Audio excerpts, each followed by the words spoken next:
Happiness is in the eye of the beholder. Who are we to judge that buying luxurious skincare is not part of self-care and not part of what makes you happy? I think it's fundamentally a little bit insulting to hear that there's real fulfillment and fake fulfillment in our life, whereas we derive happiness from all of those sources and all of them are legitimate. First clash in this debate is on the individual time. I have three smaller areas I want to focus on. Firstly, on money and financial stability. I think we honestly just want a landslide here because listen to the language that opposition used. They say you can still have a livable wage. They say that there's still a potential market for this. In how long? In 20 years? Whereas we framed this from the very beginning of this debate that the market constantly fluctuates, that you as a fresh college graduate needs to put down your rent, needs to build a family, and all of that requires a lot of money. What will happen in 20 years when you are old and you are feeble and you have some kind of disease or your parents cannot work and are not middle class anymore? These are real concerns that people have right now and they have yet to contend with. We are not talking about bare sustenance. We are talking about potential harms and a cushion to protect us from that. They clearly lose out on money. The second thing they talk about here is they stress, and they try to say that being a lawyer is very stressful. Of course, every job is stressful, so is a debate coach. But guess what is the deadlock breaker here?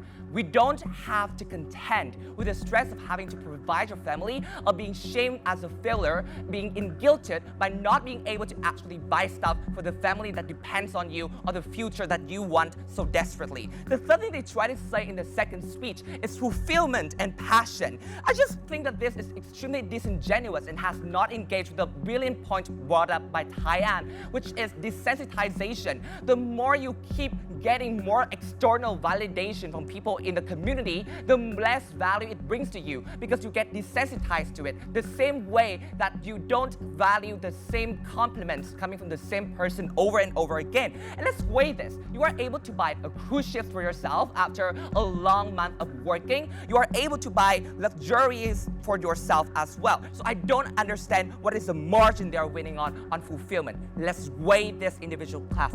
Then we have a huge margin on money. They have a minor margin on passion, on fulfillment, and then stress. I think that the stress coming from not having money is all-consuming. It is something that you cannot escape from, whereas money always allows you to have a buffer net to reach for alternatives, so it's very clear which side of the house better protects the individual.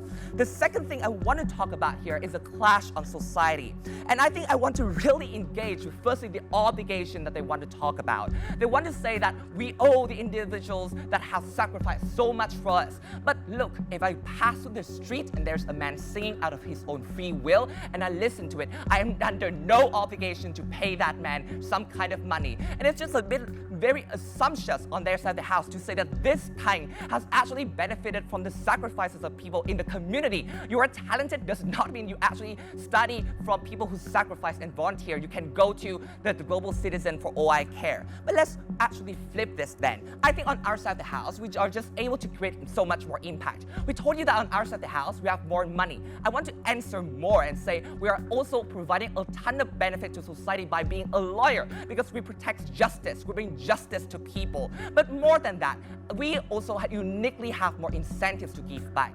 Because when you're happy, because when you have a good life, because when you have disposable income, you have the capacity to care about other problems.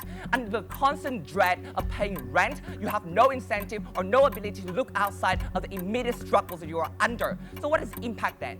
They're on their side of the house. They say that debate is the best way to empower communities. No mechanization whatsoever. On our side of the house, we use money to actually donate a malaria cause that has actually been causing millions of deaths every year. We use that money to build rural areas. We donate that money to Chiếc Lá Lành Đùm Lá Rách and all of those different initiatives. Very proud to propose. Did anyone else find it funny that when Hùng said their team has a lot of impact, he follows with "we have money" and that's it? Because throughout the entire three speeches, the only thing they managed to prove to us on this round is the fact that they get more money.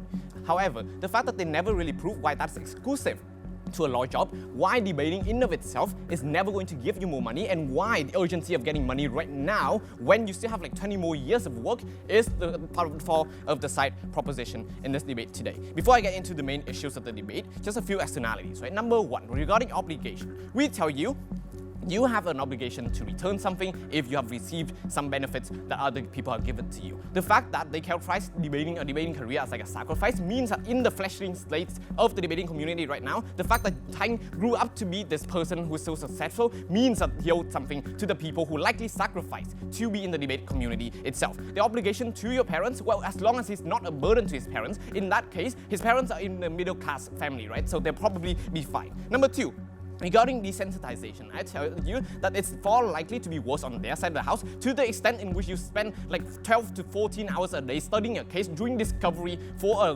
to lay a groundwork for the next case as an office worker in a multinational law firm in which you are just a single number to the HR department. Desensitization gets far worse. Getting into the main crux of my case, 3 main points to address. Number 1, money. Number 2, happiness. Number 3, urgency. First point, regarding money. The inherent value of money in this debate today to Tranh is likely going to be far less than they assume. Why is it the case? Number 1, societal narrative means that dictates the fact that in your young years, in your 20s, it's far likely that you should go out and explore yourself. You should enjoy yourself. Why is it the case? Because when you're going to be 50, 60, 70, 80, your knees are not going to work. Your mind doesn't remember half the thing you used to. You can't enjoy your life, you're going to regret everything you've done. Secondly, regarding anxiety, sure, money is going to reduce you a certain amount of anxiety but to the extent in which you can live an average middle class life, it's likely that the anxiety reducing amount is going to be far less. On outside the house, at least you feel like your time being spent on this earth is actually meaningful to the extent in which you're doing the kind of career that you want. You're actually putting effort into other people to grow, right? It's going to be far more direct impact compared to say doing a case for a multinational corporation, chopping down trees in the Amazon to protect their cause, right? Secondly, right, regarding the long-term stability inside the money argument, inside the long-term stability of the whole monetary situation, right? We already characterized to you debating as a growing profession. Considering the fact that Tranh career is going to last like 20 years, it's very likely the case that he's going to be actually live a good life, a middle-class life in the current status quo if he only just do debating, right? And we tell you that a middle-class life is a life without worry. It's a life that you can have a house, a car to be able to provide for your family in of itself, and that is not something that is bad as say a poverty-ridden life that they characterize our world as, right? Number 2, regarding happiness, right? And we tell you that on our side of the house, we get all the personal gratification while doing a job, right? On their side of the house, they raise to you issues of pressure in debating, but simply this is not true. When you go debating, since Tranh is a leader in the community, he is the person, they is the person who dictates the schedule. They are the person who dictates when they get to go, who are they going to teach. This kind of pressure is simply not true. But secondly, right, the comparative here is just simply with a job that places tremendous pressure on you, a job that works like 12 to 14 hours a day. The pressure is far worse on their side of the house, right? And lastly, they tell you about the pressure of being able to provide for their families. I tell you that it's far more easy for you to provide for your family on our side of the house to the extent in which you don't have to worry about every single day whether you're going to make it home for a meal, to the extent in which you can actually enjoy your time with your family. That is going to release your pressure far more than on their side of the house. Lastly, regarding urgency, right? Because the societal impact of working as a lawyer is going to be negligible on their side at best because they can simply fill Tranh position with someone else. On our side of the house, the community needs them now. Why is it the case? Because in 10 years, the community either will not exist or will already be flourishing and will not need people like Tranh because of the fact that the community is currently under tremendous pressure despite all of its growth. Meaning that on our side of the house, we exclusively provide the more people like Tranh, right? On our side of the house, we get 1 million Tranh from the debating community. On their side, they only get 1.